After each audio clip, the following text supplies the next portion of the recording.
Welcome to the 12 Days of Wellnessmas. Let's talk about some things I wish I knew about Crohn's while you get ready with me, shall we?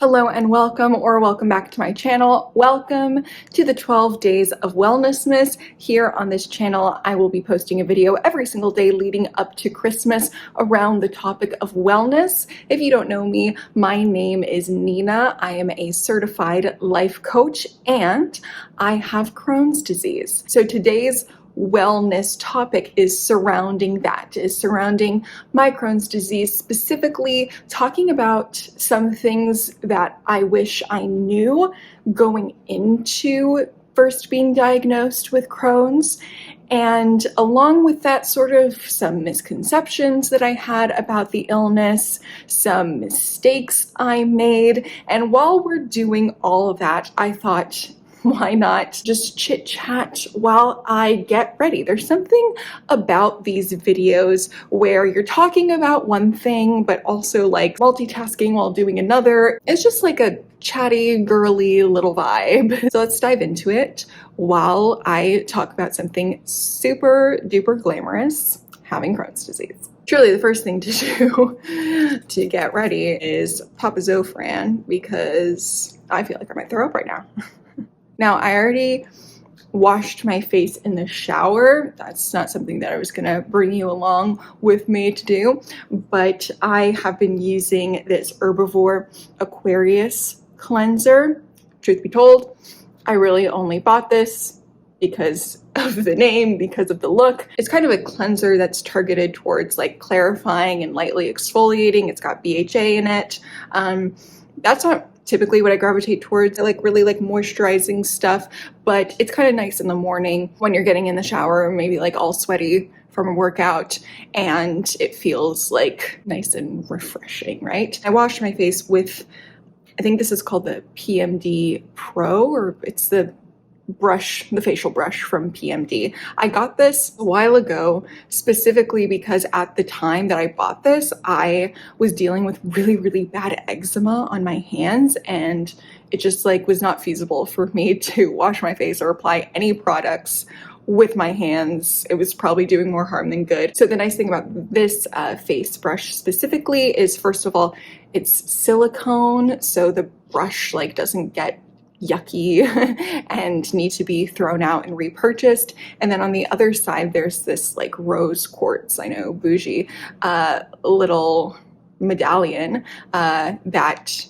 heats up when you press this button, and it's for like applying your serums or whatnot. So that was useful for me when I like really just couldn't be touching my face because of my hands. Now I should probably get my hair out of the way. The first thing that I'm going to start with is just some lip balm. This is the Lanolips 101 Ointment Multi-Purpose Super Balm. It's kind of like an Aquaphor consistency. I stopped using Aquaphor when I went vegan, and I was looking to purchase just cruelty-free products. So this is what I switched to. And now getting into things that I wish that I knew about Crohn's. Going back to like when I first was in the process of getting diagnosed, when I had my second colonoscopy, 10 years after my first colonoscopy, and my GI at the time was like, girl, you either have Crohn's or colitis, telling me the symptoms that you have. I had the misconception that the better one of those to be diagnosed with would be Crohn's, because specifically something intimidating when it comes to being diagnosed with IBD is obviously like how much the disease will progress. And when it comes to inflammatory bowel disease, about 70% of patients end up needing to go through surgery to remove some portion of their intestines. And obviously that's not like an exciting prospect for anyone, but especially if there's a possibility of needing to have an ostomy bag. An ostomy bag, if you don't know, is when they have to take out your colon and therefore you're not able to go to the bathroom regularly anymore, and you have to have a hole, basically a permanent hole in your abdomen where some of your intestine is poking out of that hole, and where you attach a bag to that for your elimination. And no one really wants that. Obviously, it's something that people appreciate when it means that it gets their disease under control, but it's not going to be appealing to you when you're 25 years old and you just wanting to live your hot girl life. And so I was under the misconception at the time that I was on the verge of being diagnosed that if I were to be diagnosed with Crohn's, I wouldn't run the risk of ever needing to have my colon removed, because I thought that ulcerative colitis was the form of IBD that affected your colon, and that was the disease where you ran the risk of needing to end up with an ostomy bag. But that's not true. And in fact, you can very much say that ulcerative colitis is maybe the better one of the two to end up being diagnosed with, because the fact is that ulcerative colitis is called ulcerative colitis because it only affects the colon. Meanwhile, Crohn's disease can affect anywhere along the GI tract, which includes the colon. So I thought that only ulcerative colitis patients had the risk of ending up with an ostomy, but plenty of Crohn's disease patients also end up needing ostomies. And something that I learned actually relatively recently is that the inflammation in ulcerative colitis is a lot more superficial than the inflammation that exists in Crohn's disease. So I had it completely backwards to think that Crohn's disease would be the easier one of the two to deal with. Neither one is pleasant. Both suck for sure, but Crohn's disease might actually be the one that puts you at risk for more complications and might be a bit more intense in general. Next thing I'm going to do is apply this Glow Recipe Watermelon Glow PHA BHA Pore Tight Toner.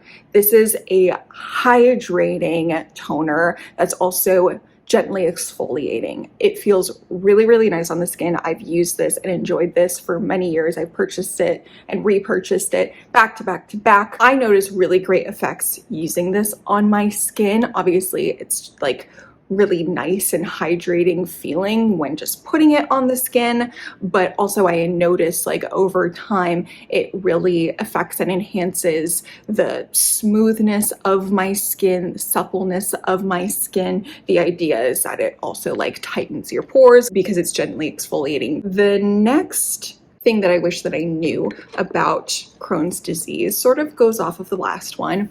I wish that when I first got diagnosed, I had like really understood the gravity of my situation, the seriousness of my situation.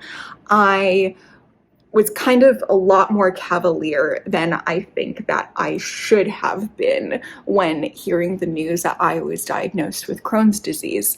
I skirted around the treatment that my doctors had recommended for me. I wanted to go the natural path and like manifest my health into a better situation, get to the emotional root of the problem.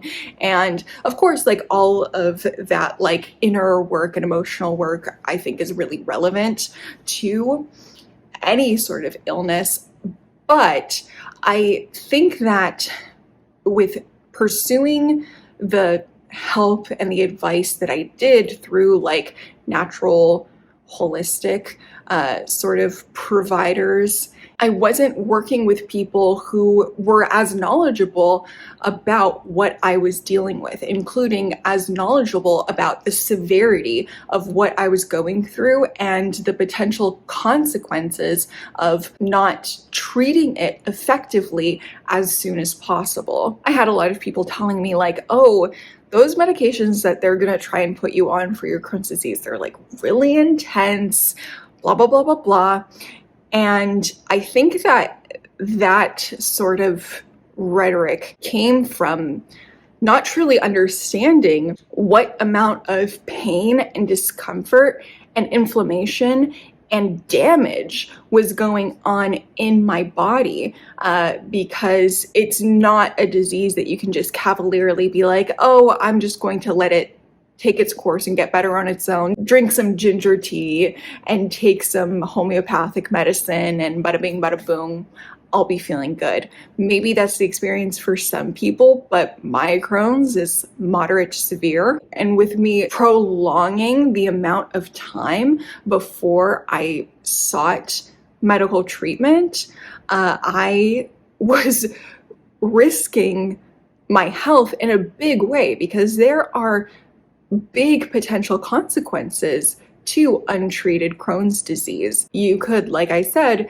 end up needing to go into surgery to take out parts of your intestines, end up with an ostomy bag. You could end up with an obstruction where, again, you need emergency surgery. You could end up with a fistula where there are holes created in your intestine, creating problems for your other organs, like suddenly what's supposed to be coming out of one hole is coming out of the other, and all sorts of problematic things. Like, it's a really serious condition. And I think that a lot of people don't really understand that, because lots of people have like digestional issues, have bathroom issues. People sometimes have the impression that IBD is like IBS.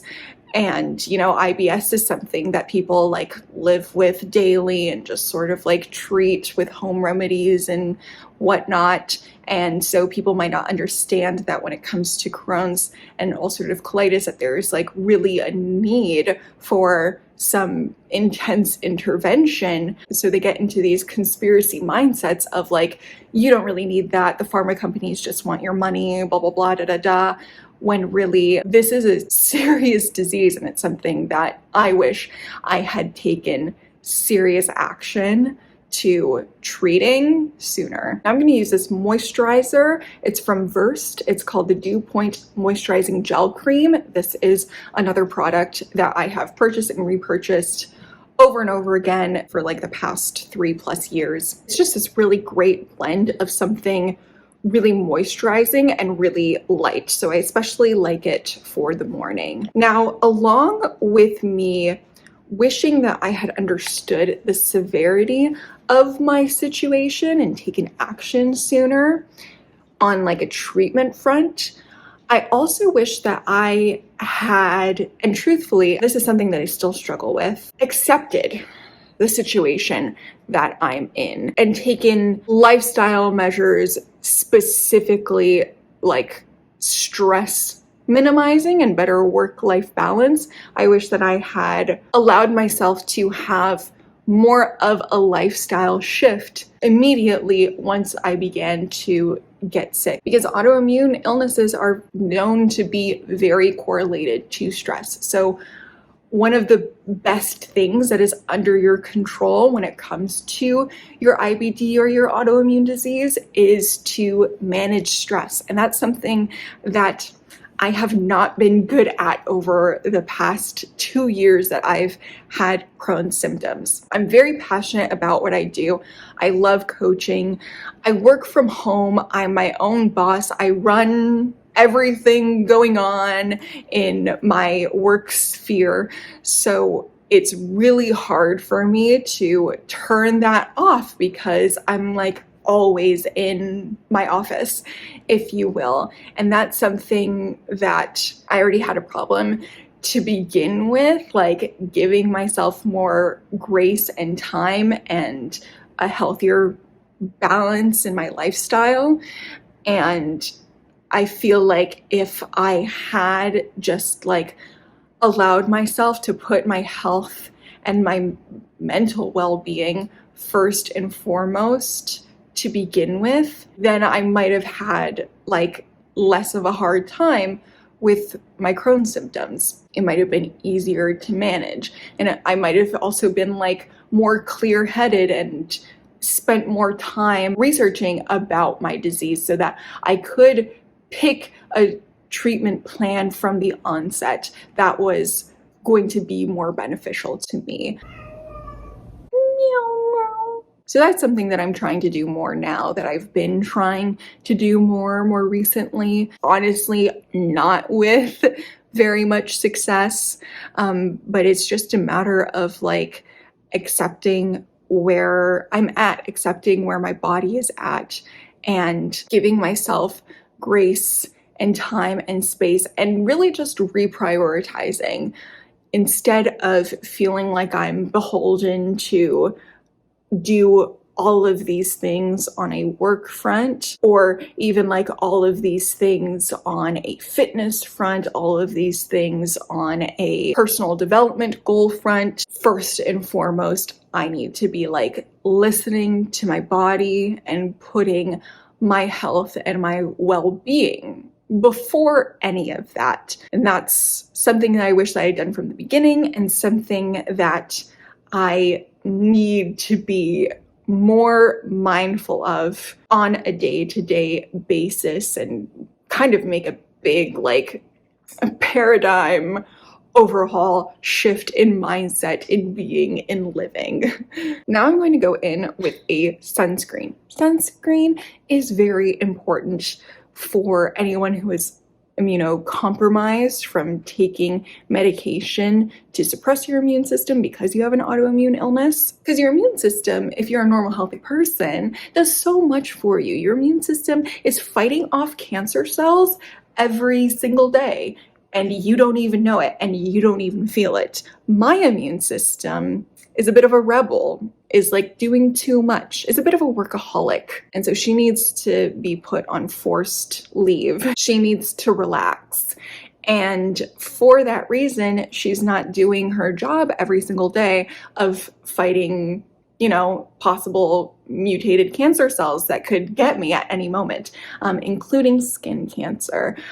Taking immunosuppressants definitely increases your risk of many cancers, and skin cancer is something that you can take practical steps to prevent, like with sunscreen. Now, I have two sunscreens here. I have the Glow Recipe Watermelon Glow Niacinamide Sunscreen, and then I have the Supergoop Glow Screen. And this one comes in shades. It's a little tinted. Mine is in the shade Sunrise. So typically what I'll do is I will apply this sunscreen, the Glow Recipe one, because it's not tinted, it's very light on the face, it's SPF 50, it's got good protection there, and it gives a sort of like glow from within, whereas the Glow Screen, the Supergoop sunscreen, definitely gives more of that like glow from without, with like a bit of tint, a bit of color, and a bit of like shimmer and shine. This I feel like is just a bit too much for me to put on alone, because to put on enough that I feel like would get me like decently covered and protected, I think is just a bit too much glow. So if I'm going to use this one, I will use this one and then top it off a little bit with this one. But if I'm going to do like makeup, then I will just use this sunscreen and put on like a different base layer of makeup. So I'm gonna do like 2 full fingers of this and rub-a-dub it in. Now, something that would have been important for me to know when I was 15 and I had my first colonoscopy, where they found aphytus ulcers in my ileum. Ulcers are not normal. For like 10 years after having my first colonoscopy where they found those ulcers, I was sort of just like under the impression of like, oh yeah, that's something that people like go through. That's something that happens. Like whatever, I just had like some ulcers.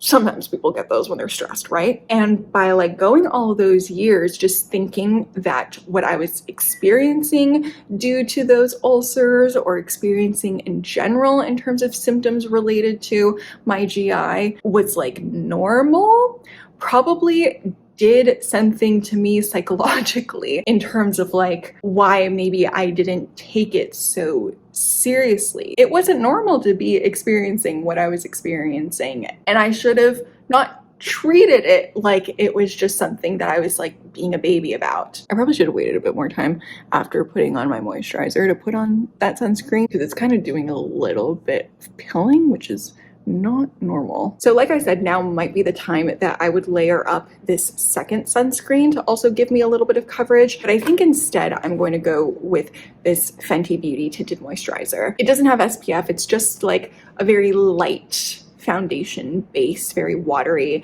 It's called the Eavesdrop Blurring Skin Tint. So not even really a tinted moisturizer, just like very, very light base. And I'm gonna use this Real Techniques like beauty blender type of looking thing. Now, something that I wish that I had known, which became common knowledge to me pretty shortly after being diagnosed with Crohn's, but still at the beginning it was something that I didn't really understand, was how common, this doesn't really match, so we're gonna have to do a lot of neck blending. Oh gosh, this is not the right color at all, is it? Well, we gotta do what we gotta do. But what I was saying was fatigue is something super common, super normal in Crohn's. That is something that I was dealing with very, very much. This is really, really not good. I think that the ring light is like not doing me any favors on this one. We're just gonna roll with it. The show must go on. So when my Crohn's symptoms first began to pop up, fatigue was one of them, and it was something that I didn't understand. It was like connected. It was something that I thought that I was just like weak, I guess. Like, why is life so hard for me right now on an energy level? Like, why do I not have the energy to do things? Like, what is wrong with me? And I wasn't even thinking about it like in terms of like, what is going on with me? This is an issue that needs to be addressed. It was like, what is wrong with my character that I don't have the grit and the capacity to work past this? That is just some like toxic, I think the kids are calling it internalized capitalism nowadays. And I soon found out, once I knew that I had Crohn's, that like, of course, I was going to be under an immense amount of like fatigue, because my immune system is like literally doing the most and attacking itself, and it takes a lot of energy to do that. Like, girl, just stop. You know when you have like the flu or something and like all you can do is sleep? It's because your immune system is working really hard to fight off that flu. And that's what I'm going through every single day, because my immune system is intent on just killing off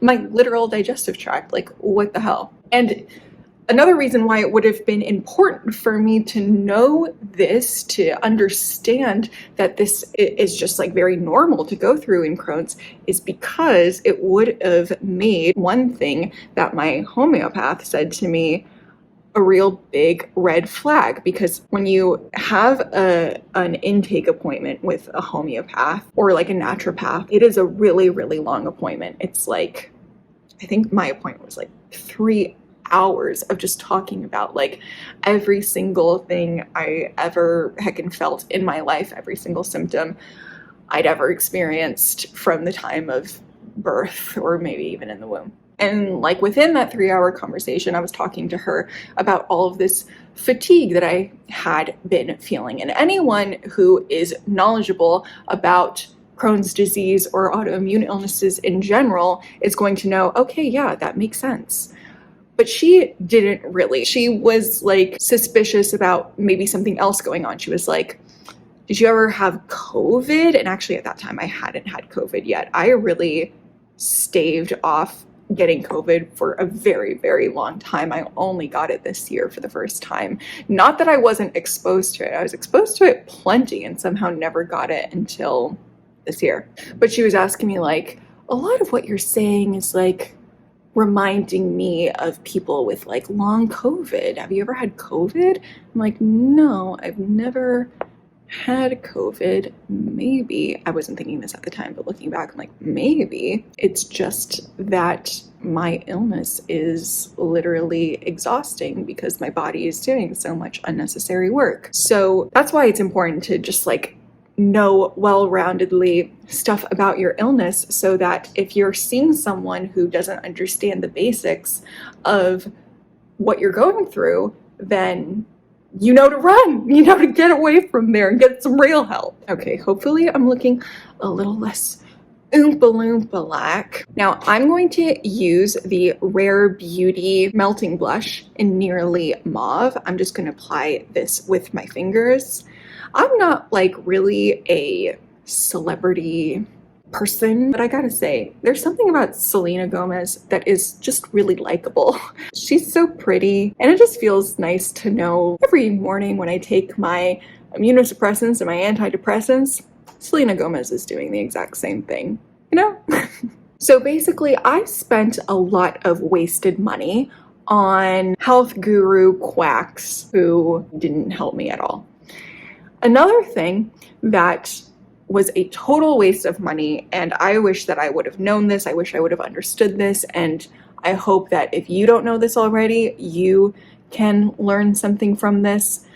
Food sensitivity tests are a total waste of money already for the average person, but especially if you're trying to get some insight or information on your inflammatory bowel disease. I've come to learn that these food sensitivity tests are truly not very accurate. So in that way, they're not very helpful. There's a lot of good marketing behind it in like the online wellness space. They really know how to do their targeted ads and stuff. But when talking to like a gastroenterologist or an immunologist, someone who really knows their stuff, they will tell you that those things are not accurate, they're not helpful. And I didn't know this at the time, so I bought one and I did the whole damn thing. And it just ended up being really annoying to cut out so many things from my diet and have absolutely no effect. And if anything, like just making things worse, because like I was grumpy and upset that I cut out basically all of my favorite foods. It just made like grocery shopping all that much harder and eating out pretty much impossible. It's hard enough having Crohn's.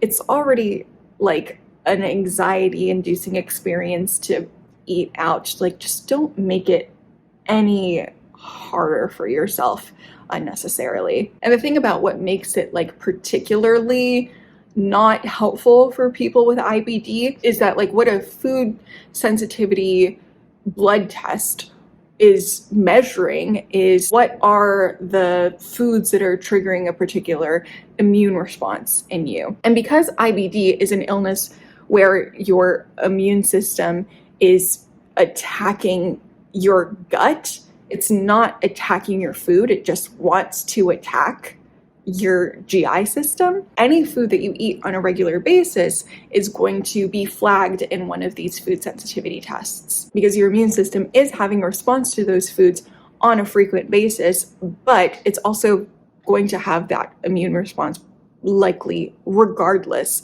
of if you eat that food or other foods. So when I got my food sensitivity test back, it flagged for a lot of foods and ingredients that I eat very frequently, but it also flagged for foods that I have at least not eaten in the past 7 years, like octopus. I might have never eaten octopus ever, but definitely not in the past like 7 to 10 years. So that should have been a sign immediately for me, like something's not right here. But who wants to feel like their money is wasted? Might as well give it a shot, right? But no, don't do it. Spare yourself. Please forgive the lighting situation. But now I'm going to set everything that I've got going on here with a powder from Hourglass. This is the Hourglass Ambient Light powder in dim light. This is a very expensive product.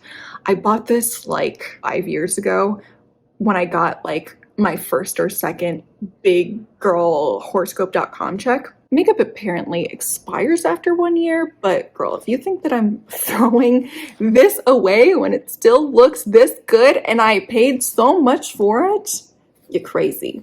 So this is probably a pretty common sense thing that I unfortunately did not have the common sense to grasp. But a big mistake and something that I wish that I had known not to do when having Crohn's disease, and probably just like not to do as a person in general, is a juice cleanse. Over the summer, I was having a particularly difficult time with eating. I just like didn't have an appetite. I didn't have the capacity to like keep food down and feel any type of good afterwards. And so I thought that maybe it would be a good idea to go on a little bit of a liquid diet for the time being. So I bought a 3-day juice cleanse. I'd never done a juice cleanse before. If I ever had, I would have known that it would have been a bad idea, because I don't understand why normal people like subject themselves to a juice cleanse, because basically a juice cleanse is exactly like a bowel prep for a colonoscopy. Exactly. You're hungry, you can't eat, you're drinking these like disgusting liquids. And then something no one told me about a juice cleanse is so much watery diarrhea. That's the cleanse part. I should have put 2 and 2 together. The juice cleanse is about like emptying out your bowels and like cleaning them so they're nice and empty. It's literally a bowel prep. Why would anyone subject themselves to that for that amount of money? So pro tip, if you have IBD or you don't, leave the juice alone and let your liver, let your kidneys do the cleansing. That's their job. I only ended up doing it for 2 days. I probably should have stopped at 1 day, but I have a problem with like sticking through to my commitments. I think it's because my parents never let me quit Taekwondo when I was a kid. Now we're gonna do a little bit of mascara. I've been using the Glossier mascara. I think they just have one. It says lash stick here, so maybe the Glossier lash stick. And I've been using it in the color brown. I have pretty dark features. Brown mascara is typically one of those things that you see like blonde girls doing, but there was a while there that I just like got really into that whole like color season thing. Like that's what my algorithm was showing me. And apparently I'm an autumn, and it was like, you should do brown mascara. So I was like, maybe, why not? And this was like a very, very like natural looking, basically just like lengthening mascara. Even though I have like quite dark eyelashes, like you might even like think looking at them that they're black, this brown mascara doesn't like look lighter than them. And now while we're talking about bowel preps and juice cleanses, something that I wish that I had known, because this was something that was not well communicated to me by my doctor. I've had 4 GIs in my life, gastroenterologists, and this was the 3rd one that I was on. He wanted me to do a capsule endoscopy. This is my first time doing a capsule endoscopy, and for some reason I was informed that to do a capsule endoscopy, the prep was the very same as a colonoscopy, and it is not. From what I've learned now, there's no like laxatives that you have to take. There's no gross drink that you have to drink.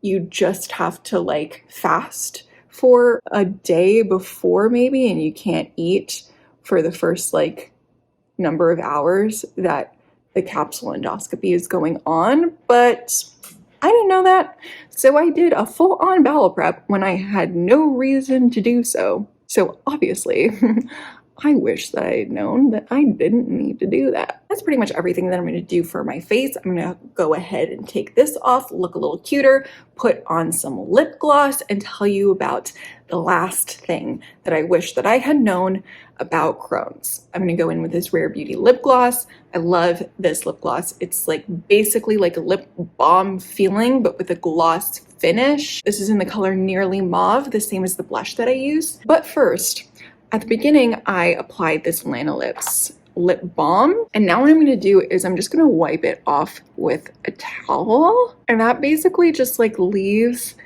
a totally like clean, exfoliated canvas, if you will, while also like deeply moisturizing it. And we're gonna moisturize it a little bit more with this gloss. Now, the last thing that I wish that I knew about Crohn's is something that I struggled with very much at the beginning, and because of that, it's something that's been hard to let go of and that I still am coping with.